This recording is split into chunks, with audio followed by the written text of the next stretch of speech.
नमस्ते।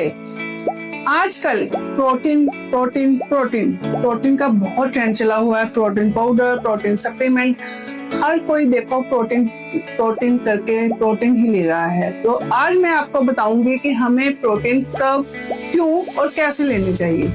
प्रोटीन हमारी हेल्थ के लिए बहुत जरूरी है। अगर हम किसी भी तरह का हार्ड वर्क नहीं कर रहे हैं, हमारी सिटिंग जॉब है, हमें नॉर्मल लाइफ में प्रोटीन चाहिए, तो हमें नेचुरल प्रोटीन लेना चाहिए। एग से हमें प्रोटीन मिलता है, पनीर से प्रोटीन मिलता है, सोयाबीन से प्रोटीन मिलता है, दालों से प्रोटीन मिलता है। हमें हमेशा, अगर हमारा हार्ड वर्क नहीं है, नेचुरल वे से प्रोटीन लेना चाहिए।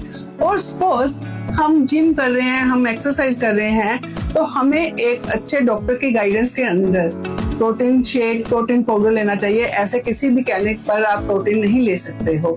सपोज आप एक्सेस में प्रोटीन ले रहे हो, आप हार्ड वर्क नहीं कर रहे हो, तो इसके बहुत से साइड इफेक्ट आते हैं। इससे आपकी किडनी इफेक्ट करती है, आपका यूरिक एसिड बढ़ता है, आपको आर्थराइटिस हो सकता है, आपका लिवर फैटी हो सकता है, आपके हार्ट को भी प्रॉब्लम हो सकती है। इसलिए प्रोटीन को डाइजेस्ट करने के लिए अगर हम एक्सेस में ले रहे हैं तो हमें हार्ड वर्क करना पड़ेगा। अगर हम हार्ड वर्क नहीं कर रहे हैं तो हमें नेचुरल वे से प्रोटीन लेना चाहिए, ताकि हमें इसका कोई भी नुकसान ना हो, हम एक हेल्दी लाइफ एंजॉय कर सकें। और अगर एक्सरसाइज कर रहे हैं तो हमें एक डॉक्टर की गाइडेंस में लेना चाहिए। और अगर हम कहते हैं कि हमें प्रोटीन पाउडर लेना है, प्रोटीन लेना है, तो हमें कभी भी एक्सेस में नहीं लेना चाहिए।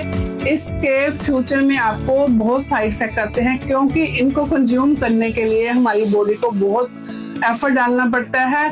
तो प्रोटीन से हमें बेनिफिट लेना चाहिए, साइड इफेक्ट नहीं। So thank you.